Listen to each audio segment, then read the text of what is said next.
حدیث میں واضح الفاظ ہے کہ شام سے آئیں گے، اور خراسان یہ پورا شام کا الٹ ہے، یہ ایسٹ ہے اور وہ ویسٹ ہے۔ شام جو ہے سعودی عرب سے اس طرف پڑتا ہے، مکہ اور مدینہ کے اس طرف پڑتا ہے، اور جبکہ خراسان ہم پہلے آتے ہیں، ہندوستان کی طرف آتا ہے۔ خراسان جو ہے ایران، عراق اور اوپری حصہ ازبکستان اور کچھ حصہ اس کو خراسان کہا جاتا ہے اس زمانے میں، ٹھیک۔ دجال وہاں ظاہر ہوں گا خراسان سے، اور وہاں جو ہے اس کی فوج ہوں گی، وہ ایک الگ چیز ہے۔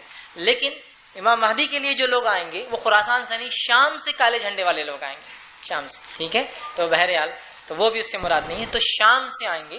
سیریا کے لفظ ہے، بلکہ شام مطلب سیریا، اردن، جارڈن، سوریا، اور اسی طرح جو ہے فلسطین کا علاقہ، یہ سب جو ہوتا ہے شام ہوتا تھا اس زمانے میں، جو کہ مصر سے جا کے لگتا ہے، تو بہرحال وہ علاقہ ہو سکتا ہے، نہ کہ خراسان۔ خراسان سے دجال اور اس کی فوج کا معاملہ ہے۔ بہت ساری باتیں جب یہ الفاظ ہم ذہن میں سنتے ہیں امام مہدی کے تعلق سے، تو بہت سارے الفاظ آتے ہیں۔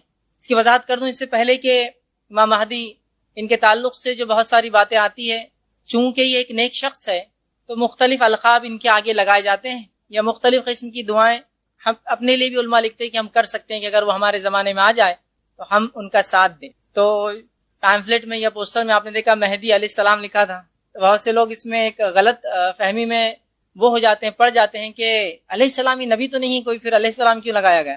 علیہ السلام یہ دعا ہوتی ہے، یاد رکھیے۔ جیسے آپ کو میں سلام کرتا ہوں السلام علیکم، اس کا شارٹ فارم علیہ السلام ہوتا ہے، تو یہ انبیاؤں کو بھی لگایا جا سکتا ہے اور غیر انبیاؤں کو بھی لگتا ہے، جیسے کہ مریم علیہ السلام، حالانکہ نبی نہیں آپ۔ اسی طرح جو ہے بہت سارے اور بھی، لقمان علیہ السلام، جبکہ آپ نبی نہیں تھے، تو اسی معنی میں علیہ السلام مطلب ان پر سلامتی ہو، ایک دعا کی شکل میں ہم کہتے ہیں۔ یا کچھ لکھتے ہیں رضی اللہ عنہ کی، جب وہ آ جائے تو اللہ ان سے چونکہ راضی ہوں گا، ان کو اللہ چنیں گا تو رضی اللہ، اللہ ان سے راضی۔ یا مہدی ہدان اللہ، اللہ ہمیں ہدایت دے کہ ہمارے دور میں آ جائے تو ہم ان کا ساتھ دیں، تو ہدان اللہ، کہ اللہ ہمیں ہدایت دے کہ ہم اگر وہ ہمارے زمانے میں آ جائے تو ان کے خلاف نہ ہو۔ بہرحال تو امام مہدی ان کا تذکرہ جب بھی آتا ہے، بہت سارے اشکالات، بہت سارے سوالات، بہت ساری باتیں، کیا یہ نبی ہے، کیا یہ زندہ ہے، یہ کیا یہ کہیں چھپے ہوئے ہے، ان کا کیا معاملہ ہے، یہ پیدا ہوں گے، یا مختلف قسم کی باتیں، یہ آسمان سے اتر کر آئے، کیا ہوں گا، یہ کیا معاملہ ہے۔ اور چونکہ اس کی وضاحت نہیں ہوتی تو معاملہ پھر کیا ہوتا ہے، وہ بگڑتا چلا جاتا ہے۔ تو یہ بہت زیادہ ضروری ہے کہ علامت قیامت، جو قیامت کی نشانیاں نبی اکرم صلی اللہ علیہ وسلم نے احادیث مبارکہ کے اندر بیان کی ہے، اس کو ہم سمجھیں، اس کو ہم جانیں، اور صحیح معنوں میں اس کو سمجھنے کی ہم کوشش کریں، ٹھیک۔ ورنہ ہوتا یوں ہے کہ قیامت کی جب نشانیوں کی، علامتوں کی بات ہوتی ہے تو امت مسلمہ افراط و تفرید کا شکار ہوتی ہے، زیادتی یا کمی، یا تو آؤٹ آف باؤنڈری ہوتے ہیں یا بہت زیادہ انسائڈ باؤنڈری ہوتے ہیں۔ افراط و تفرید کا ہم شکار نہیں ہونا، معاملے میں ہمارا عقیدہ وہی ہونا چاہیے جو اہل سنت والجماعت، مطلب صحابہ کی جماعت کا عقیدہ تھا۔ بہرحال وہ کیا تھا وہ بھی آگے رکھوں گا۔ اس سے پہلے کہ ہم آگے چلیں، چونکہ یہ بھی قیامت کی ایک نشانیوں میں سے ایک نشانی امام مہدی، تو مختصر باتیں قیامت کے تعلق سے ہم پہلے بس چند جملے، چند کلمات رکھتا ہوں کہ قیامت کی جو نشانیاں ہیں اس کے تعلق سے غلط فہمی ہوتی کہ تمام نشانیاں بری ہیں۔ مثال کے طور پر قیامت کی نشانیوں میں سے ایک نشانی ہے کہ مکے میں اونچی اونچی عمارت تعمیر ہوں گی۔ اب کوئی مکہ چلے جائے، اونچی اونچی عمارت، قیامت اب نزدیک ہے، دیکھو نا اتنی بڑی عمارتیں بنا رہے، قیامت کی نشانی اور بڑی بڑی عمارتیں بنا رہے، ان کو عقل نہیں کہ لوگوں کو بنانے والوں کو، وہ بری چیز نہیں ہے۔ قیامت کی ہر علامت بری نہیں ہے، ٹھیک ہے۔ بتا قیامت کی جو نشانی اور علامتیں ہیں، اس کی مثال ایسی ہے جیسا میل کا پتھر، مائل سٹون۔ جب آپ سفر کرتے ہیں تو سفر کرتے وقت میل کے پتھر آتے، مائل سٹون آتے ہیں۔ آپ جس شہر جا رہے ہیں اس کا لکھا ہوا تھا فلاں شہر 100 کلومیٹر دور، فلاں شہر 90 کلومیٹر دور، فلاں شہر 80 کلومیٹر دور۔ تو یہ علامتیں آپ کو در حقیقت بتا رہی ہے وہ چیز کتنی نزدیک ہے، لیکن یہ اچھی اور بری ہو سکتی ہے، لیکن ہر علامت بری نہیں ہے، ورنہ ہر علامت کو برا سمجھتے ہیں۔ اور جب بھی کوئی بات آتی ہے پیسہ بہت ہو جائے گا، دیکھو تم مالدار لوگ، تم سب نشانیاں قیامت کی، پیسہ بہت ہو جائے گا، حدیث میں ہے نا۔ تو ہر علامت بری نہیں ہے، میں یہ وضاحت کرنا چاہ رہا ہوں، اچھی اور بری دونوں ہو سکتی علامتیں، ٹھیک ہے۔ تو کچھ علامتیں بری ہیں، جیسا زنا عام ہو جائیں گا، چوری عام ہو جائیں گی، لوگ جو ہے فحش کو، برائی کو عام کر لیں گے، گانے بجانے کے آلات عام ہوں گے، بری علامتیں ہیں۔ اچھی علامتیں بھی اس کے اندر بہت ساری، ٹھیک ہے۔ تو ہر علامت اپنے ذات سے بری نہیں ہوتی، شریعت کے مطابق ہے تو اچھی ہے۔ علامت ہے صرف آئیڈینٹیفیکیشن ہے، پہچان ہے کہ چیز اتنی دور ہے، نہ کہ وہ اچھا اور برا ہونا۔ دوسری چیز، ایک چیز یہ ہوتی ہے کہ جب ہم نبی اکرم صلی اللہ علیہ وسلم پر ایمان لاتے ہیں تو اس ایمان کا تقاضا یہ ہوتا ہے کہ نبی اکرم صلی اللہ علیہ وسلم کی کہی گئی ہر بات پہ بھی ہم ایمان لاتے ہیں، یاد رکھیں۔ ورنہ بہت سارے لوگ نبی اکرم صلی اللہ علیہ وسلم پر ایمان کا دعویٰ کرتے ہیں اور آپ صلی اللہ علیہ وسلم کی باتوں کو اپنی عقلوں پر پرکھتے ہیں، اور عقلوں پر پھر کھری اترے تو مانتے ہیں، کھری نہ اترے تو یار یہ عقل میں نہیں آ رہی، لائق عمل نہیں ہوں گی، ہاں یہ عقل میں بڑی اچھی آ رہی بات، یہ ہونے والا ہے۔ تو یاد رکھیے میری اور آپ کی عقلیں اتنی اونچی معیار کی نہیں ہے کہ وہ اللہ اور اس کی رسول کی باتوں کو جج کر سکے، اس کے اوپر فیصلہ سنا سکے. یہ بات ذرا غور سے سنیے. ورنہ بہت سارے لوگ ہوتے ہیں جو صحابہ کرام کو بھی جج کرتے ہیں، بلکہ اپنی حدوں سے آگے بڑھ کے انبیاءوں کو بھی جج کرتے ہوں. ایک صاحب ایک دن کہنے لگے اگر نوح علیہ السلام یہ غلطی نہ کرتے تو بڑا اچھا ہوتا.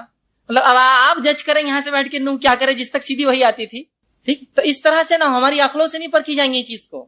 تو جب اللہ کے رسول صلی اللہ علیہ وسلم کو قول ثابت ہو جائے کہ یہ صحیح ہے تو پھر من و عن اس کو ماننا پڑے گا. ہم یہ کہہ سکتے ہیں اللہ مجھے توفیق دے، میری عقل کو اتنا وسعت دے کہ میں اس کو سمجھ سکوں، لیکن اپنی عقلوں سے اس چیز کو مت پرکھیے، اس چیز سے اپنی عقل کو پرکھیے. تو جب نبی اکرم صلی اللہ علیہ وسلم میں اور آپ ایمان لاتے ہیں تو آپ کی کہی گئی ہر بات کو من و عن ہم مانتے ہیں اور اس پر عمل کرتے ہیں، اور جو باتیں بتائی گئی ہے جو ہونے والی ہے، فیوچر کی بات جو ہے، مستقبل، اس پر بھی ویسے ہی ایمان لاتے ہیں. ٹھیک، اسی طرح ایک چیز یہ ہوتی ہے کہ قیامت کی نشانیوں کی جو ہے مثال میل کے پتھر کی جو بات میں نے آپ کے سامنے، اسی طرح جو ہے قیامت کب آئیں گی یہ کوئی نہیں جانتا.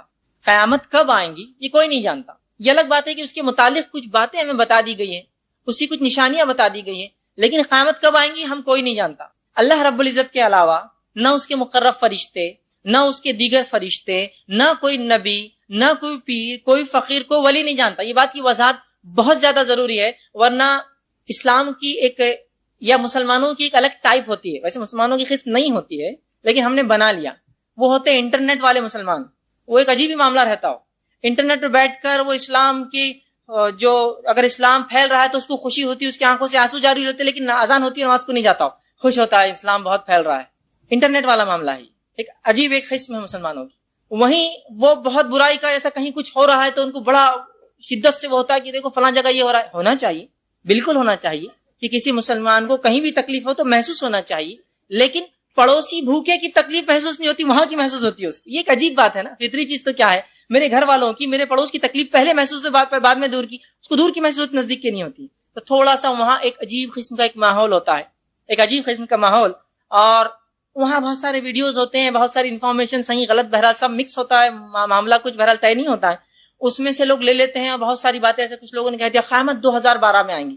میں نے کہا پھر قیامت کی علامت اللہ نے جلدی کر دینا، اس لیے کہ اب 1 سال بچا اللہ کے پاس، صرف 2012 اب ختم ہونے آ رہا، اب 6 مہینے بھی کرنا ہے باقی کام تو ہے نا. کیسے ہوں گا؟ تو ایسا کیسے ہو سکتا ہے کوئی طے کر لے کہ قیامت فلاں دن آئیں گی، جبکہ نہ کوئی مقرر فرشتہ جانتا ہے، نہ اس کے نبی نے کبھی بتایا. جو کچھ قیامت کے بارے میں اللہ کی کتاب نے کہا، نبی اکرم صلی اللہ علیہ وسلم کی حدیث نے کہا، وہ کیا ہے معلوم؟ وہ یہ کہا بڑی قریب ہے، بہت نزدیک ہے، ان قریب ہے، تم غفلت میں رہو گے اور وہ آ جائیں گے. مطلب بہت زیادہ قریب ہے، لیکن کب میں نہیں جانتا، کب ہم نہیں جانتے، کب نبی اکرم صلی اللہ علیہ وسلم، کب کوئی نہیں جانتا، کوئی نہیں جانتا. حتیٰ کہ انجیل کا مطالعہ کرے تو عیسیٰ علیہ السلام سے سوال ہو کہ قیامت کب آئیں گے، آپ نے فرمایا میرا رب کے علاوہ کوئی نہیں جانتا ہے. کسی نبی نے نہیں کہا، اس لیے کوئی نہیں جانتا قیامت کب آئیں گی. لیکن قرآن نے جو باتیں کہی بس قریب ہے. سورہ احزاب سورہ نمبر 33 آیت نمبر 63 میں اللہ فرماتا ہے اور کہتا ہے وما یدریک لعل الساعة تکون قریبا. آپ کو کیا خبر ہے، ممکن ہے قیامت بہت قریب ہو. نبی اکرم صلی اللہ علیہ وسلم کہا جا رہا ہے کہ آپ کو کیا پتا قیامت کا، ممکن ہے بہت قریب ہو. تو قیامت کا تذکرہ جب بھی اللہ نے قرآن میں کیا، قریب کے الفاظ ہی کہیں نہ کہیں اس کے اطراف آتے ہیں کہ قریب ہے، بہت ممکن ہے، عین نزدیک ہے. اسی طرح دوسرے مقام پہ فرمایا سورہ نوح کے اندر آیت 6 اور 7 میں انہم یرونہ بعیدا ونراہ قریبا.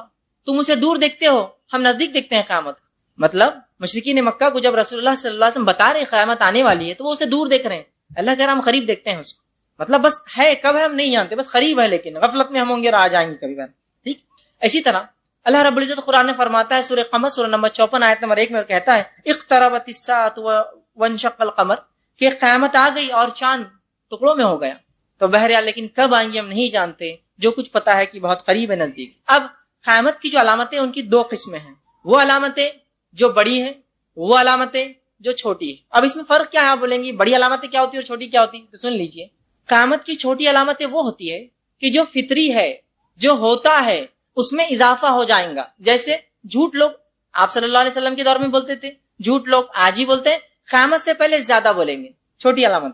زنا آپ صلی اللہ علیہ وسلم کے دور میں بھی ہوتا تھا، زنا آج بھی ہوتا ہے، زنا قیامت سے پہلے بھی ہوگا، قیامت تک ہوگا، لیکن تب زیادہ ہو جائیں گا، تو چھوٹی علامت ہے. گانے بجانے کے آلات نبی اکرم صلی اللہ علیہ وسلم کے دور میں بھی تھے، آج بھی ہے، قیامت سے پہلے لیکن زیادہ ہو جائیں گے، تو یہ چھوٹی علامت. قیامت کی بڑی علامتیں وہ ہوتی ہے جو فطرت سے ہٹ کر، معمول سے ہٹ کر، قدرت سے ہٹ کر ہوں گی. جیسے کہ آسمان سے کسی کا اترنا اور لوگوں کا اس کو دیکھنا، جیسا عیسیٰ علیہ السلام کا نزول فطرت سے ہٹ کر چیز ہے نا، عام طور سے نہیں ہوتا ایسا، ٹھیک ہے. اسی طرح جو ہے یاجوج اور ماجوج قوم کا نکلنا فطرت سے ہٹ کر ہے، ہم نہیں جانتے کون ہے. اسی طرح زمین سے کسی جانور کا نکلنا جو انسانوں سے بات کرے فطرت سے ہٹ کر ہے. تو جو نشانیاں فطرت سے ہٹ کر ہے، سورج کا اپنے الٹے سن سے نکلنا جبکہ روز جہاں سے نکلتا ہے مشرق سے نکل کر مغرب میں ڈوبتا ہے، مغرب سے نکل جائے فطرت سے ہٹ کر ہے. تو یہ وہ نشانیاں جو فطرت سے، قدرت سے، معمول سے ہٹ کر ہوتی ہے وہ بڑی، اور جو فطرت کے مطابق ہے لیکن قیامت سے پہلے زیادہ ہو جائیں گی وہ چھوٹی کہلاتی. تو میں انہی نشانیوں میں سے ایک نشانی، یقیناً یہ قیامت کی بڑی نشانیوں میں سے نہیں امام مہدی کا ظہور، اس کے بعد کی نشانیاں بڑی ہیں سب جو آئیں گی، لیکن یہ سلسلہ اس کڑی کے بغیر مکمل نہیں ہوگا. اس کڑی سے جب شروع کروں گا تو یہ بات اگلی سمجھ میں آئیں گی جو نشانیاں ہیں، جس کو 5 جفت راتوں میں ہم نے رکھا جو ایون نائٹس ہے، اور اس میں سے آج جو پہلی کڑی میں انشاءاللہ امام مہدی کا ظہور، اس کے تعلق سے کچھ باتیں آپ کے سامنے انشاءاللہ عزیز رکھنے کی کوشش کروں گا. تو یہ چند باتیں تھی جو تمہیدی تھی. آئیے اب دیکھتے ہیں چند باتیں امام مہدی کے تعلق سے جب ان کا نام سنتے ہیں جو ذہن میں آتی ہے. پہلی چیز ذہن میں آتی ہے وہ یہ ہے کہ کون ہوں گے، کیا نسب ہوگا، کہاں سے آئیں گے، کیا کام کریں گے، ٹھیک ہے، اس وقت کیا دنیا میں ہے یا نہیں ہے. ایسے مختلف سوالات آپ کے اور میرے ذہن میں آتے ہیں جب وہ نام سنتے ہیں. تو یاد رکھیے اگرچہ آخری زمانے میں جو احادیث میں بات آتی ہے کہ فتنہ، فساد، برائی، شر، گناہ بڑھ جائیں گے اور ساری دنیا ظلم اور ستم میں ڈوبی ہوئی ہوں گی، انسانیت جو ہے ظلم کے تلے دبی ہوں گی، کوئی دب رہا ہوگا اور کوئی دبا رہا ہوگا، اس زمانے میں روشنی کی ایک کرن نکلیں گی کہ امام مہدی اللہ رب العزت ان کو ظاہر کریں گا. تو جس طرح سے دنیا فتنے اور فساد میں پھنسی ہوں گی قیامت سے پہلے، اس فتنے اور فساد سے اللہ رب العزت اس شخص کے ذریعے اس کو امن و امان پر لے آئیں گا. اب بہرحال بنیادی کوشچنز جو ہوتے ہیں کون ہوں گے، کیا ہوں گے، چند باتیں اس کے تعلق سے میں رکھتا ہوں.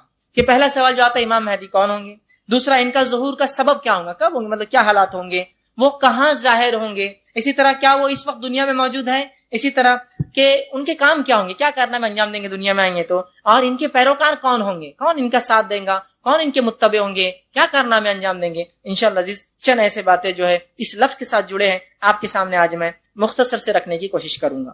ٹھیک ہے، اب امام مہدی کا ظہور یہ کب ظاہر ہوں گے، ٹھیک، تو یہ آخری زمانے میں ظاہر ہوں گے، اور ان کے تعلق سے نبی اکرم صلی اللہ علیہ وسلم جو حدیث ہے وہ اس طرح سے ہے، اور کم و بیش آپ صلی اللہ علیہ وسلم سے ان کے تعلق سے 50 حدیثیں آتی ہے ادب صحیح اور حسن درجے کی، اور کچھ اس میں ضعیف ہے، لیکن کم و بیش پورا مکمل 50، اور صحابہ کے 60 سے زیادہ آثار، مطلب وہ باتیں جس میں صحابی رسول اللہ سے سیدھے نہیں کرتا ہے روایت، لیکن وہ کہتا ہے، تو ہو سکتا ہے ان کا رائے ہو کہ آپ صلی اللہ علیہ وسلم سنا بھی، اس کو آثار کہتے ہیں.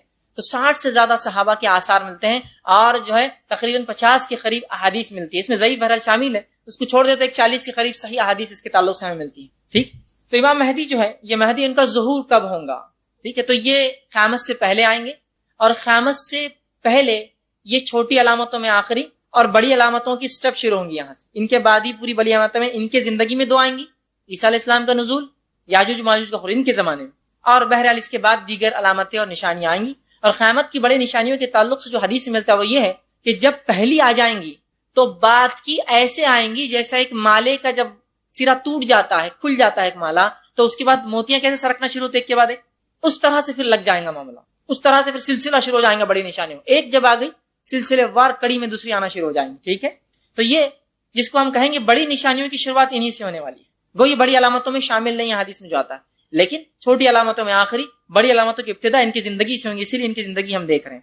امام مہدی یہ مسلمانوں کے صرف دینی رہنما نہیں ہوں گے، مذہبی رہنما نہیں ہوں گے، یہ مذہبی رہنما ہونے کے ساتھ ساتھ مسلمانوں کے حاکم اور پیشوا بھی ہوں گے اور ان کے خلیفہ ہوں گے. سمجھ رہے ہیں بات کو؟ ورنہ کیا ہوتا عموماً آج کل معاملہ یہ ہے کہ جو دیندار انسان ہے اس کا سیاست یا حاکم یا اس طرح سے کوئی معاملہ نہیں، اس کا ایک اپنا معاملہ ہے. حکومت میں جو لوگ ہیں ان کا دین سے کوئی معاملہ نہیں، بولتے دین کا معاملہ ادھر ہے، ہم حکومت کر رہے ہیں.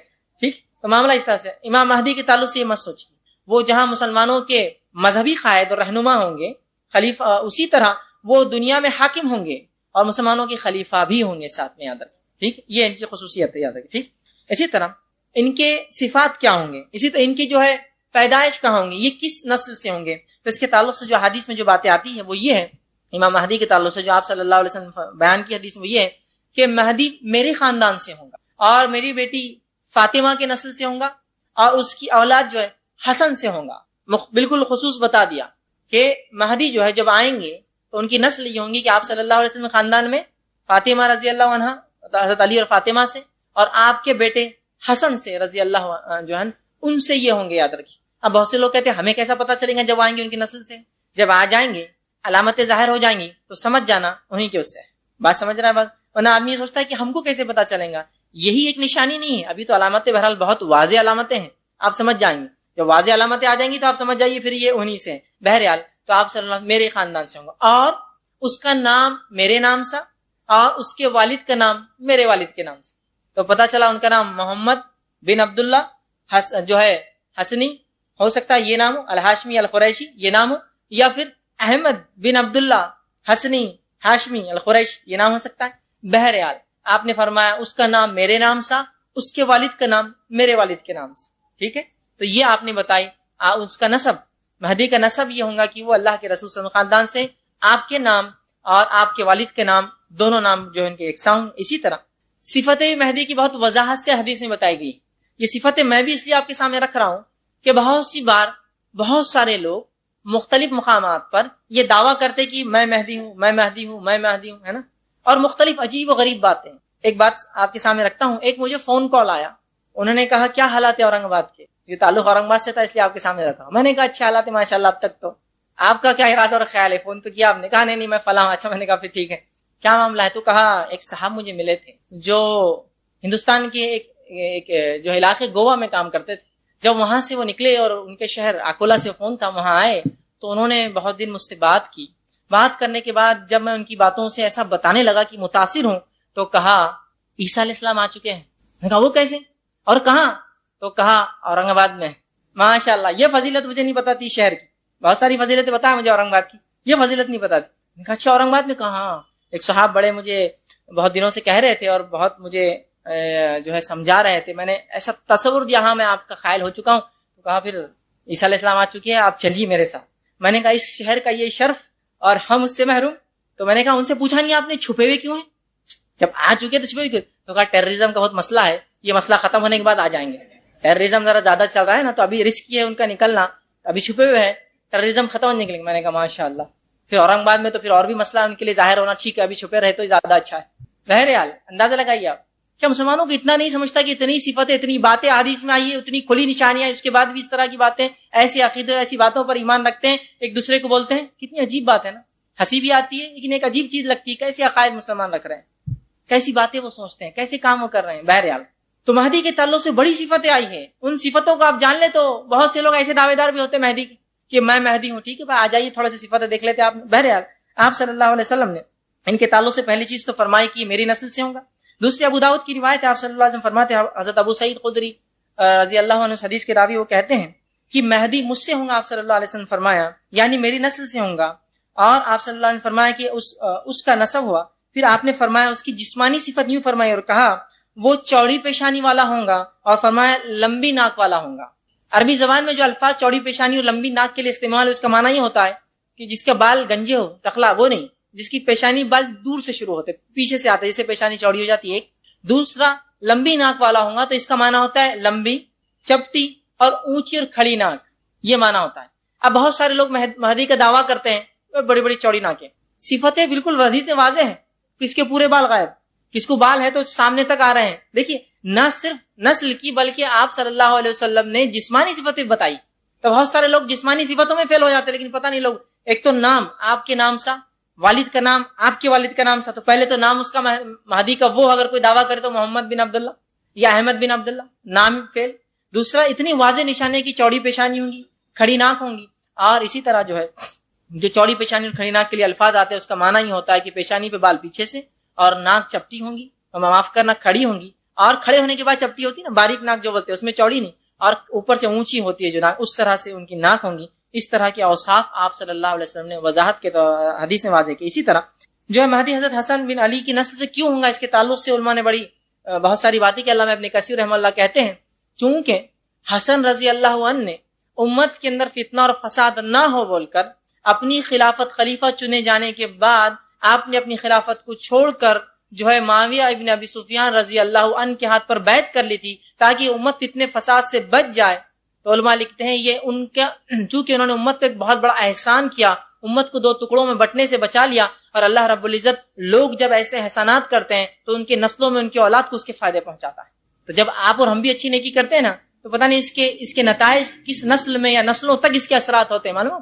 جیسے کہ علامہ ابن کثیر اپنی تفسیر میں لکھتے ہیں سورہ کہف کے واقعے کے اندر، جو خضر علیہ السلام نے وہ جو دو یتیموں کی ایک دیوار تھی گر رہی تھی اس کو بنایا، وہ لکھتے ہیں ان کی 10ویں نسل میں، 10ویں مطلب جو ان کے والدین سے مراد 10ویں نسل میں کچھ اچھے لوگ تھے، ان کی نیکی کی وجہ سے اللہ نے 10 نسل بعد ان بچوں کے لیے خضر علیہ السلام کو اس کام کرنے لگایا. تو نیکی کرنے کے فائدے یہ بھی ہوتے ہیں، نسل در نسل اس کے فائدے ہو سکتے ہیں. تو وہ لکھتے ہیں چونکہ انہوں نے بہت بڑا کارنامہ انجام دیا تھا کہ امت کو دو ٹکڑے ہونے سے بچا لیا اور بیعت کر لی، تو اللہ رب العزت نے اس کے بدلے میں ان کو اشارت دیا کہ ان کے نسل سے جو ہے وہ مہدی کا جو ہے ظہور کریں گا یا ان کو لے آئیں گا. ٹھیک اسی طرح اب ان کی حکمرانی کی مدت کیا ہوں گی، دنیا میں آئیں گے، اوصاف یہ حکمرانی کی مدت کیا ہوں گی.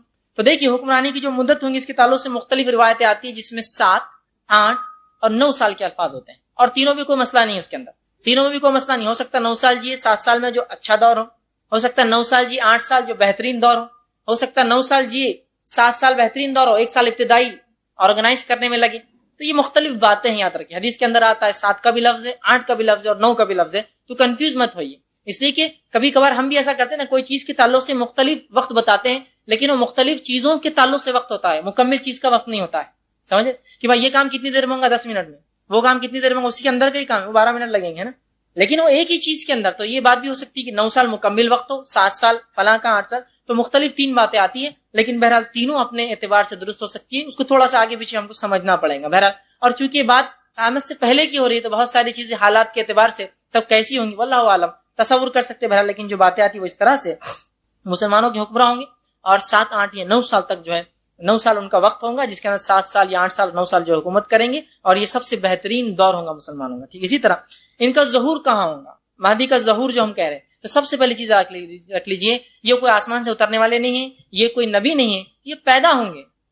کسی کی نسل سے ہونا تو پیدا ہونا پڑتا ہے انسان، تو یہ پیدا ہوں گے اور قیامت سے پہلے ہی ہوں گے. یہ بھی مت سوچیے کہ ابھی پیدا ہو کر کہیں تو بھی چھپے ہوئے گے ادھر اور چھپ کے اپنی تحریک چلا رہے ہوں گے، تنظیم بنا رہے ہوں گے، نہیں، ضرورت نہیں ہوں گی اس کو. اس زمانے میں ان کو یہ سب چیزوں کی ضرورت نہیں ہوگی، اس لیے کہ اللہ نے ان کے آنے سے پہلے اتنی واضح پیشن گوئی اپنے نبی کے ذریعے ہم کو بتا دی، ہم پہچان لیں گے یہ فلاں شخص ہے، وہ ضرورت نہیں ہوگی اس چیز کی. ٹھیک ہے، تو ان کا ظہور جو ہے جو ہوگا مطلب جب ہم پر امت پر ظاہر ہوں گے قیامت سے پہلے، اس لیے کہتے ہیں مہدی کا ظہور، عیسیٰ کا نزول علیہ السلام، اس طرح کے الفاظ ہے. ٹھیک ہے، یاجوج و ماجوج کا خروج، وہ نکلیں گے، ہے ابھی چھپے ہوئے نکلیں گے وہ، ٹھیک، خروج.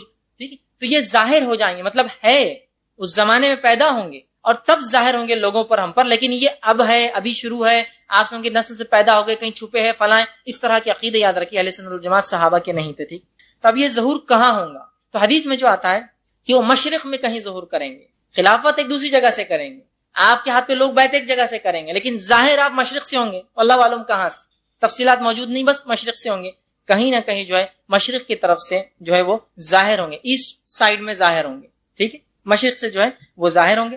اب مشرق کے علاقہ میں آپ کہہ سکتے ہیں کہ عراق یا ایران یا مختلف علاقے جو اس سائیڈ میں آتے ہیں، یاد رکھیے سعودی عرب کے اعتبار سے مشرق میں، مغرب ان کا وہ سائیڈ ہوں گے. ٹھیک، تو اس طرف سے کہیں علاقے سے بہرحال وہ ظاہر ہوں گے. اسی طرح ان کا وہ ظاہر ہونے کا وقت کیا ہوگا، کب یہ ظاہر ہوں گے، تو اس کے تعلق سے جو بات پتہ چلتی وہ یہ ہے جب امام مہدی ظاہر ہوں گے تب مسلمانوں کی خلافت ہوں گی. اس لیے کہ حدیث میں الفاظ ہے کہ مسلمانوں کے خلیفہ کا انتقال ہو جائے گا اور خلیفہ کے 3 بیٹے آپس میں لڑیں گے خلافت کے لیے، اور کعبے کے اندر ایک خزانہ ہوگا اس کو لوٹنے کے لیے. کس کے پاس جائے گا وہ خزانہ، اللہ عالم کیا خزانہ ہوگا، کیسے نکلے گا ہم نہیں جانتے.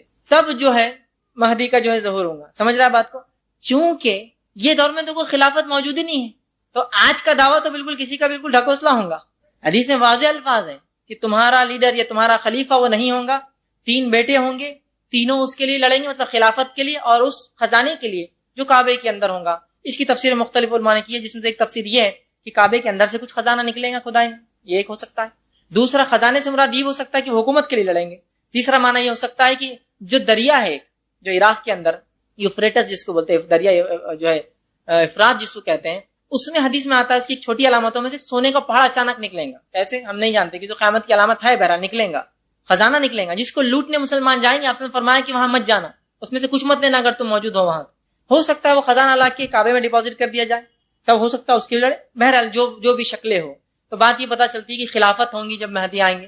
ٹھیک ہے، خلیفہ ہوں گے اور خلیفہ کے 3 بیٹے جنگ کریں گے، کون اس کو سنبھالے گا، ٹھیک۔ اور اس کے بعد پھر وہاں سے مہدی جو ہے مکہ شہر میں ظاہر ہوں گے کہیں میں جو ہے اس علاقے کے مشرق کے، لیکن جب ظاہر ہوں گے تو مکہ میں ظاہر ہوں گے، شہر مکہ کے اندر ظاہر ہوں گے، اور جب آپ ظاہر ہوں گے لوگوں کو پتہ چلے گا تو آپ کعبے اور مقام ابراہیم کے بیچ میں کہیں لوگوں سے بیعت لیں گے، لوگ پہچانیں گے اور آپ کے ہاتھ پہ بیعت کریں گے۔ اسی طرح صوبان رضی اللہ عنہ فرماتے ہیں، آپ کی ایک حدیث فرماتے اور کہتے ہیں، ابن ماجہ کی روایت ہے، اور وہ کہتے ہیں تمہارے کعبے کے خزانے کے پاس 3 آدمی آپس میں جنگ کریں گے، ان میں سے ہر ایک خلیفہ کا بیٹا ہوگا۔ جب مہدی آئیں گے تو کیا ہوں گے حالت؟ 3 لوگ جو بیٹے ہوں گے وہ خزانے کے لیے وہاں لڑ رہے ہوں گے، بیٹا ہوگا، مگر یہ خزانہ کسی کو بھی نہیں ملے گا۔ آپ فرماتے ہیں کہ پھر مشرق سے کالے جھنڈے نمودار ہوں گے، وہ تم کو اس طریقے سے قتل کریں گے کہ جس سے پہلے کوئی مثال نہ ملتی ہو۔ صوبان کہتے ہیں رضی اللہ عنہ نے کہا پھر آپ صلی اللہ علیہ وسلم نے کوئی بات فرمائی جو مجھے یاد نہ رہی حدیث کے اندر، ٹھیک ہے۔ پھر آپ صلی اللہ علیہ وسلم نے فرمایا جب تم اس مہدی کو دیکھو تو اس کی بیعت کر لو، خواہ تم برف پر گھٹنوں کے بل گھسیٹ کے تمہیں جانا پڑے۔ مطلب جب مہدی آ جائے، واضح علامتیں آ جائے تو دیر نہ کرنا اس کے ہاتھ پر بیعت کرنے، مطلب ان کی طرفداری کرنا، ان کے ساتھ ہو لینا، خلاف ورزی نہ کرنا، ٹھیک ہے بات سمجھ۔ اور جب وہ ظاہر ہوں گے تو ایک جنگ ہوں گی جس میں ظاہر سی بات ہے حق کو بلند کرنے کے لیے مہدی کو بھی لڑنا پڑے گا، اس لیے کہ لڑائی ہر بار بری نہیں ہوتی ہے، امن کے لیے بھی جنگیں ہوتی ہے۔ ظاہر سی بات ہے ہر امن والا ملک ایک ملٹری رکھتا ہے اپنی، اس لیے کہ اگر امن میں رہنا ہے تو فوج رکھنا ہوتی ہے، ورنہ بد امنی پھیلتی، سمجھے؟ تو ان کو بھی جنگ کرنا ہوں گی، اور اس کے بعد بہت سارے عرب اس میں قتل ہوں گے اس جنگ میں، چونکہ بہت سے لوگ ان کی طرف سے ہوں گے جو 3 خلیفہ کے بیٹے ہوں گے، اور حق پسند لوگ مہدی کا ساتھ دیں گے، جس کی وجہ سے ایک جنگ ہوں گی اور بہت سارے لوگ اس میں مارے جائیں گے۔ اسی طرح جو ہے کعبے کے خزانے کی تفصیلات بھرا میں رکھ دی۔ اسی طرح جو ہے ایک مستدرک حاکم کی روایت آتی ہے، آپ صلی اللہ علیہ وسلم ابو سعید خدری رضی اللہ عنہ حدیث کے راوی ہے، آپ نے فرمایا اور کہا میری امت کے آخری زمانے میں مہدی کا ظہور ہوگا، اللہ تعالیٰ اس کے دور میں خوب بارش برسائیں گا، ایک اچھا دور ہوگا مسلمانوں کا، گائیں زمین خوب جو ہے اپنی جو ہے پیداوار نکالیں گی، مطلب خوب اناج نکلیں گا اور خوب پیدا ہوں گی، وہ لوگوں میں برابری کی بنیاد پر مال تقسیم کریں گا، مال مویشی کی کثرت ہو جائے گی اور امت اسلام عظیم امت بن جائیں گی، وہ 7-8 برس زندہ رہیں گے، ٹھیک۔ تو اس حدیث میں آپ سے فرمایا کہ جب مہدی آ جائیں گے تو دنیا میں امن و امان قائم ہو جائیں گا، لا اسٹیبلش ہو جائیں گا، اور ساتھ میں دنیا میں فراوانی ہو جائیں گی، اور وہ سب کو مال تقسیم کریں گا، اور اس حد تک مال تقسیم کریں گے کہ الفاظ آتے ہیں کہ وہ منادی لگائیں گے، روز کسی شخص کو کہیں گے جاؤ اعلان کرو، کوئی مال چاہتا ہے گا، ایک شخص اعلان کریں گے اور کہیں گا کسی کو کچھ چاہیے، کوئی کچھ نہیں کہیں گا، آپ سے فرماتے ایک شخص کہیں گا مجھے چاہیے، وہ کہیں گا آ جاؤ، خزانے کا دروازہ کھولیں گا، کہیں گا جتنا ہونا لے لو، وہ شخص جو ہے اپنے ہاتھوں سے جتنا اٹھا پائیں گا اٹھائیں گا، لیکن پھر رنج کریں گا کہ افسوس میں ہی ایک ایسا بدنصیب آدمی ہوں کہ سب کو جو ملا اس میں مطمئن ہے، مطلب سب کے پاس اتنا ہوگا، وہ بڑا لالچی ہوگا، اتنا ہوگا کہ جس کی حد نہیں، پھر بھی وہ لالچ میں آئیں گا، وہ کہیں گا افسوس کہ سب کے پاس موجود ہے اور سب مطمئن ہے میرے پاس بھی، پھر بھی میں لینے آیا، اسے بڑا رنج ہوگا، اور وہ کہیں گا کہ نہیں میں واپس کرتا ہوں، خزانے والا کہیں گا آپ جو دے دیا ہم واپس نہیں لیتے، لے جاؤ یہ ہمارے پاس، مطلب پہلی ایکسس ہے، اتنا اللہ دنیا میں فراوانی، مال، غلہ، جانور، مویشی اور تمام چیزوں کو وہ کریں گا، اور وہ 7-8 یا بہرحال 9 سال کی بھی روایت آتی آگے آئیں گی، وہ جو ہے حکمرانی کریں گے۔ اسی طرح جو ہے مہدی کے تعلق سے جو اور بات آتی ہے، ان کے تعلق سے آتی مسند احمد کی روایت ہے، ابو سعید خدری رضی اللہ عنہ حدیث کے راوی فرماتے ہیں میں تمہیں مہدی کی آمد کی خوشخبری دیتا ہوں، آپ نے فرمایا کہ میں تمہیں مہدی کی آمد کی خوشخبری دیتا ہوں، اس کا ظہور اس وقت ہوگا جب لوگوں میں اختلاف بہت زیادہ ہو جائے گا اور زلزلوں کی کثرت ہوگی، مطلب چھوٹی علامتیں ظاہر ہو جائیں گی، ہوں گی، وہ زمین میں اسی طرح عدل و انصاف سے بھر دے گا جس طرح سے وہ قتل اور غارت گری میں ان کے آنے سے پہلے بھری ہوئی تھی، یا ظلم و زیادت بھری تھی، آسمان کے رہنے والے اور زمین کے باسی سب اس سے راضی ہوں گے، وہ لوگوں میں برابری کی بنیاد پر مال تقسیم کریں گا۔ ایک شخص نے سوال کیا کہ یہ برابری سے تقسیم کرنا کس کو کہتے ہیں؟ تو آپ سے فرمایا مال دینے میں سب لوگوں سے یکساں سلوک کریں گا، اس میں زیادہ ان کم نہیں، سب کو برابر دیں گا۔ پھر آپ سے فرمایا کہ اللہ تعالیٰ امت محمدیہ کے دلوں کو غنا سے بھر دیں گا، اتنا مال وہ دیں گے کہ لوگ غنی ہو جائیں گے، غنی مطلب مالداری سے بھر دیں گا۔ پھر آپ فرماتے ہیں نوبت یہاں تک آ پہنچیں گی کہ مہدی ایک منادی کو حکم دیں گا اعلان کرنے والوں کو کہ اعلان کرو، لیکن اس اعلان کی پیشکش کو بھی کوئی قبول نہیں کرے گا، اسے کچھ چاہیے، لیکن آپ فرماتے صرف ایک شخص اٹھے گا اور کہیں گا کہ مہدی اس سے کہے گا جاؤ خزانچی سے اس کو جو چاہے خزانوں میں سے دے دو، جائیں گا، وہ کہیں گا مہدی تمہیں حکم دیتا ہے کہ مجھے مال دو، خزانچی اس سے کہیں گا کہ اپنے دونوں ہاتھوں سے جتنا اٹھا سکتے ہو اٹھا لو، جب وہ شخص مال اپنی جھولی میں ڈال کر باندھ لے گا تو پشیمان ہوگا اور کہیں گا اور سوچے گا افسوس میں ہی امت محمدیہ میں سے سب سے زیادہ لالچی انسان ہوں کہ میں یہاں آگے، حالانکہ کوئی نہیں آئے، لیکن جب وہ مال واپس کرنا چاہیں گا اس سے وہ مال لیا نہ جائیں گا، اور مہدی 7-8 برس تک یہی معاملہ ان کی زندگی میں بہرحال چالو رہے گا۔ اسی طرح مسند احمد کی روایت علی بن ابی طالب رضی اللہ عنہ فرماتے اور کہتے ہیں مہدی ہم میں سے ہوں گا، مسلمانوں میں سے ہوں گا، اللہ تعالیٰ اس کی ایک رات میں اصلاح فرما دیں گا۔ مطلب یہ کہ مہدی ایک ایسے انسان ہوں گے جن کو پتہ نہیں ہوگا وہ اس منصب کے شخص ہے، اس منصب ان کو پتہ نہیں ہوگا یہ سب چیزیں۔ یاد رکھیے، آپ یہ مت سوچیے کہ مہدی پیدا ہوں گے تو خصوصی شہنائیاں بجیں گی اور زمین آسمان اپنی وہ بدل دیں گے اور اعلان ہوگا، اس طرح کچھ بھی نہیں ہونے والا، عام ہوں گے، لیکن اللہ ان کی اصلاح کر دیں گا۔ علماء اس کی شرح کرتے اور کہتے اصلاح سے مراد یہ کہ اللہ خلافت کے لیے انہیں اچانک تیار کر دیں گا۔ اسی طرح وہ فرماتے ہیں اس لائق بنا دیں گا کہ مسلمانوں کے خلیفہ بنے، ان کو توفیق عطا فرما دیں گا کہ مسلمان خلافت کریں، ان کو الہام اور رہنمائی عطا فرمائیں گا تاکہ وہ خلافت کر سکے، ان کو قیادت اور حکمرانی کی صفتیں ان میں اچانک ڈال دیں گا کہ وہ یہ کام کر سکے، اور وہ صفتیں اس سے پہلے ان میں شاید نہ ہوں گی، اللہ لیکن وہ صفتیں ان میں ڈال دیں گا۔ لیکن ہرگز اس کا مطلب یہ ہے کہ مہدی ایک برا آدمی ہوگا، خراب آدمی ہوگا، اللہ اس کی ایک رات میں اصلاح کر دیں گے، نہیں، مراد یہ ہے کہ ان کو اس منصب کے لیے، مسلمانوں خلافت کے لیے تیار کر دیں گے۔ ٹھیک، اسی طرح بہت ساری حدیثوں میں آپ صلی اللہ علیہ وسلم اس کے تذکرہ فرمائے اور حدیث مسند احمد کی روایت آپ صلی اللہ علیہ وسلم فرمایا، اور آپ نے کہا حضرت جابر رضی اللہ عنہ حدیث کے راوی اور فرمایا عیسیٰ ابن مریم آسمان سے جب نازل ہوں گے تو مسلمانوں کے امیر امام مہدی ان سے کہیں گے کہ تشریف لائے اور نماز کی امامت کریے، وہ معذرت کر دیں گے، عیسیٰ علیہ السلام انکار کر دیں گے، معذرت فرمائیں گے اور کہیں گے اس کی امامت ان لوگوں کے لیے زیبا ہے، مطلب امت محمدیہ کے لیے امامت زیبا ہے، یہ اس امت پر اللہ کا احسان اور فضل ہوگا۔ مطلب جب امام مہدی آئیں گے انہی کے زمانے میں عیسیٰ علیہ السلام نازل ہوں گے، اور عیسیٰ علیہ السلام جب آئیں گے تو امام مہدی پورا بھرا تفصیلات انشاءاللہ عیسیٰ علیہ السلام کے نزول میں واقع آئیں گا، ابھی اتنا وقت نہیں ہے۔ جب اتریں گے تو عصر یا مغرب کی نماز کا وقت ہوگا، عصر یا معاف کرنا فجر کی نماز کا وقت ہوگا، اقامت دی جائیں گی، عیسیٰ علیہ السلام نازل ہوں گے، مہدی کہیں گے کہ عیسیٰ علیہ السلام آپ نماز پڑھائیں گی، آپ کہیں گے کہ نہیں، اقامت آپ کے لیے دی گئی، نماز آپ ہی پڑھائیے، اور یہ اس امت کا شرف ہوگا، لیکن اس کا ہرگز معنی یہ نہیں ہے کہ مہدی افضل ہوں گے عیسیٰ علیہ السلام سے، اس لیے کہ نبی اکرم صلی اللہ علیہ وسلم نے بھی ابوبکر صدیق رضی اللہ عنہ کے پیچھے نماز پڑھی اور عبد الرحمن ابن عوف رضی اللہ عنہ کے پیچھے بھی نماز پڑھی۔ ٹھیک ہے، اس کا مطلب ہرگز یہ نہیں کہ مہدی ان سے افضل ہوں گے، اس کا مقصد بتانے کا یہ ہے کہ عیسیٰ علیہ السلام بھی اسی مطلب امت محمدیہ جو اس میں آئیں گے اور شریعت محمدی پہ ہی عمل کریں گے، یاد رکھیے یہ اس کا معنی ہے کہ اس امام کے پیچھے جو مسلمانوں میں سے ہوں گا آپ نماز پڑھیں گے، یہ ان کا شرف اور اس امت کا شرف ہوگا۔ اسی طرح ابو سعید خدری رضی اللہ عنہ فرماتے ہیں، ابو نعیم کی روایت آپ فرماتے ہیں جس امام کی اقتداء میں عیسیٰ علیہ السلام نماز ادا کریں گے وہ ہم میں سے ہی ہوں گا، ٹھیک ہے، مطلب مسلمانوں میں سے ہوں گا۔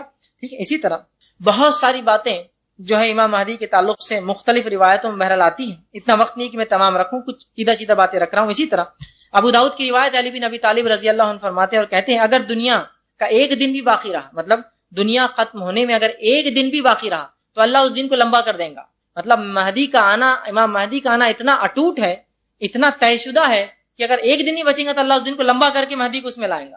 سمجھے؟ آپ فرماتے ہیں اگر دنیا کا ایک دن بھی باقی ہو جائے تو اس میں اللہ تعالیٰ میرے اہل بیت میں سے ایک شخص کو ظاہر کریں گا جو زمین کو اسی طرح عدل و انصاف سے بھر دیں گا جس طرح اس سے پہلے وہ ظلم و ستم سے بھری ہوئی تھی۔ مطلب ان کا آنا اتنا اٹل ہے اور اتنا اٹوٹ ہے۔ اسی طرح صحیح مسلم کی روایت ہے، آپ صلی اللہ علیہ وسلم فرماتے ہیں، جابر بن عبداللہ رضی اللہ عنہ اس حدیث کے راوی اور کہتے ہیں آپ نے فرمایا قریب ہے کہ عراق والوں کو غلہ بند ہو جائے گا، قریب ہے کہ عراق والوں کو غلہ بند ہو جائے گا، نقد آنا بند ہو جائے گا، مطلب ان کے اناج پر بھی پابندی، کھانے پینے پر، ان کی اکنامی بھی پابندی، ان کا اناج بند ہو جائے گا، ان کو مال آنا جو ہے بند ہو جائے گا، نقد آنا بند ہو جائے گا۔ ہم نے پوچھا، صحابہ نے پوچھا کیسے ہوگا، اس طرح سے کیسے ہوگا، لوگ اس کا اناج اور جو ہے پیسہ بند کر دیں گے؟ آپ صلی اللہ علیہ وسلم نے فرمایا یہ پابندی عجم کی طرف سے ہوں گی، یہ پابندی عربوں کی طرف سے نہیں، یہ عجم کی طرف سے کوئی دوسرا لگائیں گا اور انہیں اس سے محروم کر دیں گا اس چیز سے۔ ٹھیک، تو پتا چلا قیامت سے پہلے کچھ ملک اتنے تسلط اور اتنا بھاری اپنا دبدبہ رکھیں گے کہ وہ چاہے تو کسی ملک کی معیشت کو بھی برباد کر دے، چاہے تو ان کو کھلائے، چاہے تو ان کو بھوکا مار دے، اسی لیے اس کا جو غلہ بند ہو جائے گا اور مال بھی جو رک جائیں گا۔ جس طرح سے آج بہت سے ظالمانہ ملک جو اس طرح سے کرتے ہیں کہ جب ان کی بات نہ مانی جاتی ہے تو ان کے پورے اکنامک اور ان کے سسٹم کو برباد کر دیتے ہیں، تو آپ نے فرمایا کہ ایسا ہوگا کہ قریب ہے کہ عراق کا بند ہو جائے گا۔ لوگوں نے کہا، صحابہ نے کہا یہ کیسے ہو سکتا ہے، کون کرے گا؟ تو کہا عرب میں سے تو کوئی نہیں، عجم میں سے ہی ہوگا اور ان کو محروم کر دیں گا۔ پھر آپ نے فرمایا، آگے فرماتے ہیں قریب ہے کہ شام والوں کے پاس جو ہے دینار اور غلہ آنا بند ہو جائے، قریب ہے کہ یہ مشرق ہے اور مغرب ہے، کہا کہ شام والوں کے پاس ایسا ہو جائے کہ جو ہے غلہ آنا بند ہو جائے، ان کے پاس روپیہ پیسہ ان کا جو آنا بند ہو جائے۔ مطلب اب ظاہر سی بات ہے ہم قیامت سے پہلے سوچ رہے ہیں تو روپیہ پیسہ ضروری نہیں کہ ہر بار جو ہے وہ سکے کی شکل میں ہو، روپیہ پیسہ اکنامی ان کا سسٹم، روپیہ پیسہ آنا بند ہو جائے اور جائے ہم نے سوال کیا یہ کیسے ہوگا, یہ کیسے پابندی ہوں گی؟ تو آپ صلی اللہ علیہ وسلم نے فرمایا یہ رومیوں کی جانب سے ہوگا, یہ کام یوروپینس کریں گے. رومی اصل بولے تو آپ صلی اللہ علیہ وسلم کے دور میں روم سے مراد یورپ ہوتا تھا, یاد رکھیے, اس لیے کہ یورپ کے جو لوگ ہوتے تھے ان کو رومی کہا جاتا تھا. ٹھیک ہے. اس کے بعد بہرحال عربی کے اندر مختلف اصطلاحات میں جو فرانس کے لوگ ہوتے ہیں ان کو یورپین کہا جاتا تھا. بات کے جیسا جس کو فرنجی کہتے ہیں عربی کے اندر, فرانسیسی, ٹھیک, اس کو فرنگی بولتے ہیں اردو زبان کے اندر. بہرحال لیکن آپ صلی اللہ علیہ وسلم کی زبان میں یورپ مطلب اس کو رومی کہتے تھے. رومی مطلب پورا یورپ, اس میں خالی آپ روم مطلب اٹلی کا وہ شہر روم مت لیجئے, رومی سے مراد وہ نسل پوری یوروپین نسل. تو آپ نے فرمایا یہ رومیوں کا کارنامہ ہوگا, یورپ اس طرح کی حرکت کریں گا اور مسلمانوں کے ساتھ کہ ان کا غلہ بند کر دیں گا, اور مشرق میں بھی یہ ہوگا, اور مغرب مطلب شام کا علاقہ بھی اور عراق کا علاقہ بھی پھر رومیوں کی جانب سے ہوگا. پھر آپ صلی اللہ علیہ وسلم نے دیر تک خاموش رہے, صحابہ نے کہا, پھر فرمایا میری امت کے آخری زمانے میں ایک خلیفہ ایسا ہوگا, مطلب اس ظلم اور ستم میں جب امت مسلمہ ہوں گی تو پھر میری امت میں ایک خلیفہ ایسا ہوگا جو جھولیاں بھر بھر کے گنے بغیر لوگوں کو مال دیں گا. مطلب جس طرح سے لوگ مسلمانوں کو دبائیں گے, ان کے ملکوں کو برباد, ان کی معیشت کو, سسٹم کو برباد کریں گے, اسی دور میں مہدی آئیں گے. مطلب بہت برا زمانہ ہوگا, مسلمانوں کا کہیں جو ہے دبدبا نہیں ہوگا, برا زمانہ ہے قیامت سے پہلے بہرحال جو بھی ہے. اور اس میں بہت ساری باتیں, ایک تو خود مسلمانوں کی بدعمالیاں اس چیز کو لائیں گی, اور ایک یہ کہ اللہ نے اس چیز کو طے کر رکھا ہے تو وہ تو ہونا ہی ہے, لیکن مسلمانوں کی بدعمالیاں بھی یاد رکھیں اس میں شامل ہوں گی. جو گناہ اور ظلم و ستم پہلے ہم اپنے رب کے ساتھ کریں گے, اس کے بدلے میں پھر دنیا میں ہم پہ ظلم اور ستم ہوگا. ٹھیک, اسی طرح صحیح مسلم کی روایت ہے, آپ صلی اللہ علیہ وسلم فرمایا, اور حدیث کے الفاظ یوں ہیں کہ ام المومنین عائشہ رضی اللہ عنہا حدیث کی راوی بیان کرتی ہے, آپ نے فرمایا آپ ایک رات سوئے ہوئے تھے اور نیند میں آپ کے بدن مبارک سے ایسی کچھ حرکتیں ہوئی جو آپ نے اس سے پہلے نہیں کی تھی. تو عائشہ رضی اللہ عنہا اور دیگر صحابیات نے پوچھا, امہات نے پوچھا, اے اللہ کے رسول, آج رات ایک ایسی حرکت آپ کے جسم سے ہوئی جو حرکت اس سے پہلے آپ نے کبھی نہیں کی, آپ کے جسم سے ایسی حرکت نہیں ہوئی. تو آپ صلی اللہ علیہ وسلم نے فرمایا کہ میری امت کے کچھ لوگ کعبے کی طرف بڑھ رہے تھے, میں نے خواب دیکھا, اور نبی کا خواب سچا ہوتا ہے, میں نے خواب دیکھا اور میں نے دیکھا میری امت کے کچھ لوگ کعبے کی طرف بڑھ رہے تھے, وہ قریش کے ایک شخص کو مارنا چاہتے تھے. یہ ہو سکتا ہے وہ 3 لڑکے ہوں گے جو زمانے کے خلیفہ ہوں گے, جو خانہ کعبہ کا خزانہ چاہتے ہوں گے, اور جب انہیں پتا چلے گا مہدی جو حق ہے یا حق پر ہے وہ آ چکی ہے تو ظاہر سی بات ان کو برا لگے گا, ہو سکتا ہے. تو آپ سے فرماتے ہیں کہ ایک شخص کو مارنا چاہتے تھے جو کعبے میں پناہ لیے ہوئے تھا. اس سے ایک بات پتا چلتی ہے کہ مہدی جب ظہور ہوگا اس سے پہلے وہ کعبے میں پناہ لیں گے, مکہ میں پناہ لیں گے, بالخصوص کعبے کے اندر حرم میں پناہ لے لیں گے. آ کر پناہ لیے ہوا تھا, جب وہ ایک کھلے صحرا میں تھے تو ان سب کو دھسا دیا گیا. تو جب وہ لوگ مارنے کی نیت سے ایک فوج بنائیں گے, یقیناً مہدی کے ساتھ بھی کچھ لوگ ہوں گے امام مہدی, لیکن وہ کم ہوں گے, تو جب وہ پورے فوج کی شکل میں آ رہے ہوں گے تو اللہ ان کو دھسا دیں گا. تو یہ مہدی کی ظاہر ہونے کی بہت بڑی علامت ہے کہ ان سے لوگ لڑنے جائیں گے اور وہ دھس جائیں گے, تو وہ دھسا دیے جائیں گے, مطلب اللہ فوج کو جانے سے پہلے برباد کر دیں گا. تو آگے آتا صحرا میں سب کو دھسا دیا جائے گا, یعنی زمین پھٹ جائیں گی, اور اس میں انہیں پیٹ میں نگل لیں گی. ہم نے عرض کیا, امہات المومنین نے عرض کیا, اللہ کے رسول اس میں بہت سارے لوگ ہوں گے نا, سب دھس جائیں گے آپ بول رہے ہیں, تو بہت سارے لوگوں کے مسافر ہوں گے, بہت سارے لوگوں کو زبردستی لایا ہوگا, اور بہت سارے لوگ ہم جیسے دیکھنے آئیں گے کیا چل رہا, اتنی بڑی فوج آ رہی ہے اور فلاں, ہم دیکھنے آئیں گے تو کیا ہوگا. آپ صلی اللہ علیہ وسلم فرمایا ہاں ایسا ہوگا کہ کچھ لوگ جان بوجھ کر شامل ہوں گے, کچھ لوگ مجبوراً لائے گئے ہوں گے, کچھ لوگ بےچارے انہیں دیکھنے آئیں گے, مسافر ہوں گے, اور یہ سب دھسا دیے جائیں گے اس کے اندر. لیکن ہر شخص اپنی نیت پر قیامت کے دن اٹھیں گا. بات سمجھ, مطلب جو لڑنے آیا تھا اس کو عذاب ملے گا, جو بیچارہ مسافر تھا اس کو اس کی نیت کا, جو بیچارہ پکڑ کر زبردستی لائے گا تو اس کی ہر فرد کو اس کی نیت کا اجر ملے گا. تو اسی سے علماء ایک مسئلہ بھی اخذ کرتے ہیں, جب ایک طاعون یا زلزلے آتے ہیں جس میں نیک اور بد سب مارے جاتے ہیں, تو یہاں بد اپنی برائی پر اور نیکوکار اپنی نیکی کے حساب سے اس کی نیت پر اٹھیں گے, کیونکہ یہاں سب دھس جائیں گے ایک ساتھ, لیکن اٹھیں گے اپنی نیتوں کے تیار سے کیا کرنے آئے تھے. تو پتہ چلا ایک جنگ ہوگی, فوج تیار ہوں گی, وہ 3 لڑکے فوج تیار, لیکن وہ دھس جائیں گے. ٹھیک, اسی طرح مسند احمد کی روایت ہے, آپ صلی اللہ علیہ وسلم فرماتے ہیں, ابو ہریرہ رضی اللہ عنہ حدیث کے راوی فرماتے ہیں, ایک شخص کے ہجر اسود اور مقام ابراہیم کے درمیان بیعت کی جائیں گی. اب وہ دھس جائیں گا, اور لوگ جو حق پسند ہوں گے آ کر مہدی کے ہاتھ پر بیعت کریں گے. اس گھر کی حرمت کے رہنے والے ہی اس کی حرمت پامال کریں گے, مطلب مسلمان ہی آپس میں مہدی سے لڑیں گے, حکومت کے لیے پامال کریں گے, اور جب وہ اس کی حرمت کو پامال کر دیں گے تو پھر عربوں کی ہلاکت اور بربادی کے بارے میں مت پوچھو مجھ سے. مطلب جب خود وہاں کے رہنے والے کعبے کی حرمت پامال کریں گے تو مت پوچھو مجھ سے پھر اللہ کیا ہلاکت اور بربادی ان کے لیے لانے والا ہے. ٹھیک ہے, اور آپ فرماتے بربادی لائیں گا, برپا کریں گا, مت پوچھو. پھر جشی آئیں گے جو کعبے کو تباہ اور برباد کر دیں گے. پھر جشا سے کچھ لوگ آئیں گے حبش سے جو کعبے کو تباہ اور برباد کر دیں گے, اور اس کی تباہی کے بعد پھر اللہ کا یہ گھر کبھی آباد نہیں ہوگا. مطلب کعبہ جب برباد ہو جائے گا اس کے بعد کوئی اس کو آباد نہ کرے گا. یہی لوگ ہوں گے جو اس کے خزانے بھی نکال کر لے جائیں گے. مطلب مہدی جب ہوں گے عدل و انصاف ہوں گا, لوگ ان سے لڑنے آئیں گے, جنگ ہوں گی, اللہ بدعمالیوں کی وجہ سے ان مسلمانوں کو برباد کریں گا, اور اس کے بعد ان کے جانے کے بعد پھر وہی دور لوٹ آئیں گا, برے لوگ آ جائیں گے اور کعبہ برباد ہو جائیں گا, وہ بعد میں جو ہے وہ تعمیر بھی نہ ہوگا, اور اس کے بعد جو ہے جشا کے لوگ آ کے ان کو برباد کر دیں گے اور اس کے خزانے بھی اٹھا کر بہرحال لے جائیں گے. ٹھیک ہے. اسی طرح صحیح بخاری کی روایت ہے, ابو ہریرہ رضی اللہ عنہ حدیث کے راوی آپ فرماتے ہیں, تم اس وقت کس حال میں ہوں گے جب تم میں ابن مریم نازل ہوں گے. مطلب تم لوگوں کی اس وقت میں کیا کیفیت ہوگی قیامت سے پہلے, جب تم میں ابن مریم نازل ہوں گے اور تمہارا امام تمہیں میں سے ہوگا اور تمہاری لیڈرشپ تمہیں میں سے دی جائے گی. تو عیسیٰ علیہ السلام نازل ہوں گے اور مسلمانوں کے لیڈر ہوں گے, اور مہدی ان کے ساتھ مل کر جو ہے باقی پورے کام کریں گے. ٹھیک. اسی طرح آپ صلی اللہ علیہ وسلم کی روایت مسند احمد کی حدیث, آپ نے فرمایا قیامت کی قائم ہونے تک میری امت میں ایک گروہ حق کے لیے لڑائی کرتا رہے گا. قیامت کی قائم ہونے تک ایک گروہ ہوگا امت مسلمہ میں سے جو حق کے لیے ہمیشہ لڑتا رہے گا اور دشمن پر غالب رہے گا. اور فرمایا پھر عیسیٰ ابن مریم علیہ السلام نازل ہوں گے تو مسلمانوں کا امیر مہدی کہے گا تشریف لائیے اور نماز میں ہماری امامت فرمائیے. عیسیٰ علیہ السلام فرمائیں گے نہیں, تمہارے باز کے لیے عمرہ ہے, تم ہی امامت کرو. اور اللہ تعالیٰ نے اس امت کو یہ عزت بخشی ہے کہ ایک نبی آئیں گا اور ان کے امام کے پیچھے نماز پڑھیں گا. ٹھیک ہے. اسی طرح آپ صلی اللہ علیہ وسلم کی بہت ساری بہرحال 50 روایتیں ہیں جو آتی ہیں. ام المومنین حضرت ام سلمہ رضی اللہ عنہ فرماتی اور کہتی ہیں آپ صلی اللہ علیہ وسلم نے فرمایا حدیث طرح سے یہ خلیفہ کی موت کے وقت امت میں اختلاف پیدا ہوگا. اس موقع پر ایک شخص مدینہ سے فتنے کے ڈر سے بھاگ کر مکہ مکرمہ پہنچے گا. مطلب مہدی پہلے کہیں مشرق میں ہوں گے, اس کے بعد مدینہ آئیں گے, مدینہ سے مکہ جائیں گے. اس حدیث میں اور الفاظ مدینہ شہر, مدینہ سے نکل کر مکہ جائیں گا. ایک شخص مدینہ سے فتنے کے ڈر سے بھاگ کر مکہ مکرمہ پہنچے گا. مکہ کے کچھ لوگ اس کے پاس آئیں گے, وہ اسے گھر سے نکلنے کو کہیں گے, مگر وہ عمارت کو ناپسند کریں گے, اس بات کو ناپسند کریں گا. لوگ حجر اسود اور مقام ابراہیم کے درمیان اس پر بیعت کر لیں گے, اس کے ہاتھ میں بیعت کریں گے. اس کے خلاف لڑنے کے لیے اہل شام, اب شام سے کچھ لوگ طرف سے ایک لشکر بھیجا جائے گا. اور فرمایا وہ لشکر جب مکہ اور مدینہ کے بیچ کے درمیان ایک صحرا میں ہوگا تو اسے زمین میں دھسا دیا جائے گا. وہ واقعے کی اور تفصیلات آ رہی ہے. جب لوگ لشکر کا یہ حشر دیکھیں گے تو شام کے اولیاء کرام, نیک لوگ اور عبادت گزار, عراق کے عبادت گزار لوگ اس اور منتخب لوگ اس کی خدمت میں حاضر ہوں گے اس مہدی کے, چونکہ ان کو پتہ چل جائے گا اس کا دسنا فوج کا, وہ علامت ہوں گی ان کے آنے کی, حاضر ہوں گے اور حجر اسود اور مقام ابراہیم کے درمیان اس کی بیعت کر لیں گے. پھر قریش میں سے ایک شخص جو بنو کلب والوں کا بھانجا ہوگا, مطلب اس قبیلے سے اس کا تعلق ہوگا, مہدی کے خلاف اٹھیں گا.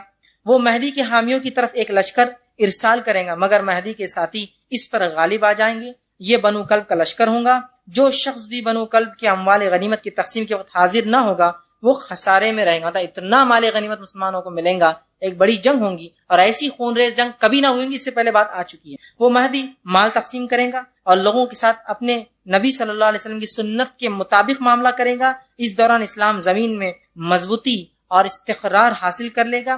اس کی حکومت 7 برس رہے گی, پھر وہ وفات پائے گا اور مسلمان اس کی نماز جنازہ ادا کریں گے, اور ایک روایت کے مطابق وہ 9 برس تک رہیں گے. تو یہاں وقت کا بھی تعلق ہے, جنگوں کی بات آ رہی ہے, زمین کے دسنے کی بات آ رہی ہے, آپ کا ظہور ہو رہا ہے, کن کن شہروں سے گزرتے ہوئے آپ آئیں گے, یہ باتیں بہرحال اس حدیث میں پتہ چل رہی. اسی طرح جو ہے احادیث سے اور باتیں جو پتہ چلتی ہے امام مہدی ان کے تعلق سے, اس میں سے یہ ہے جب آپ آئیں گے, آنے کے بعد اور کیا واقعات ہوں گے عیسیٰ علیہ السلام کے آنے سے پہلے. کچھ باتیں مختلف یہ بھی ملتی ہے. صحیح مسلم کی روایت ہے, نافع بن عتبہ بن ابی وقاص رضی اللہ عنہ فرماتے ہیں, حدیث طویل ہے, وہ فرماتے ہیں تم جزیرہ عرب میں جنگ کرو گے تو اللہ تعالیٰ اسے فتح کر دیں گے. مہدی جب آئیں گے تو فتنہ اور فساد تو سب جگہ ہوں گا, امن قائم کریں گے تو فرماتے ہیں تو اللہ تعالیٰ اسے فتح کر دیں گے. مطلب مہدی کی لیڈرشپ میں عرب فتح ہوں گا. پھر تم ایران پر حملہ کرو گے, اللہ تعالیٰ اسے بھی فتح کر دے گا. پھر تم روم پر حملہ کرو گے, یوروپ پر, اللہ تعالیٰ جو ہے اسے بھی فتح کر دیں گا تمہارے لیے. پھر تم دجال کے سے جنگ کرو گے تو اللہ تعالیٰ اسے بھی فتح کر دیں گا. تو یہاں اللہ کے رسول صلی اللہ علیہ وسلم نے فرمایا کہ مہدی کے لیڈرشپ میں مسلمان عرب اور عجم دونوں فتح کریں گے, عراق بھی, ایران بھی, اور پورا یورپ جو ہے فتح کریں گے. اسی طرح ابو داؤد کی روایت ہے, معاذ بن جبل رضی اللہ عنہ فرماتے اور کہتے ہیں بیت المقدس کی آباد ہونے سے مدینہ کی بربادی شروع ہو جائیں گی. مطلب یہ ہے کہ اس زمان جو خلافت ہوں گی وہ بیت المقدس میں ہوں گی, بیت المقدس سے ہوں گی. تو آپ فرماتے بیت المقدس کی آبادی مدینہ کی بربادی ہوں گی, مطلب مدینہ ختم ہو جائے گا, لوگ مدینہ بھول جائیں گے, بیت المقدس آباد ہو جائیں. آپ فرماتے ہیں کہ مدینہ کی بربادی شروع ہو جائے گی. مدینہ کی بربادی ہوئی تو ایک عظیم مورکہ شروع ہو جائے گا، ایک بہت بڑی جنگ ہوں گی، پھر اس کے بعد مورکہ شروع ہو جائے گا. وہ مورکہ شروع ہوا تو قسطنطنیہ فتح ہو جائے گا، مسلمان یورپ کو فتح کریں، اس لیے کہ قسطنطنیہ یہ یورپ کا اس زمانے میں کیپٹل تھا، کانسٹینٹنیپول جس کو کہتے تھے. اس کے بعد اس کا نام مسلمانوں نے جب محمد الفاتح نے جو ہے 15ویں صدی میں جو اس کو جب مسلمانوں کے قبضے میں لیا تو اس کا نام انہوں نے اسلام پول رکھ دیا، اسلام کا شہر.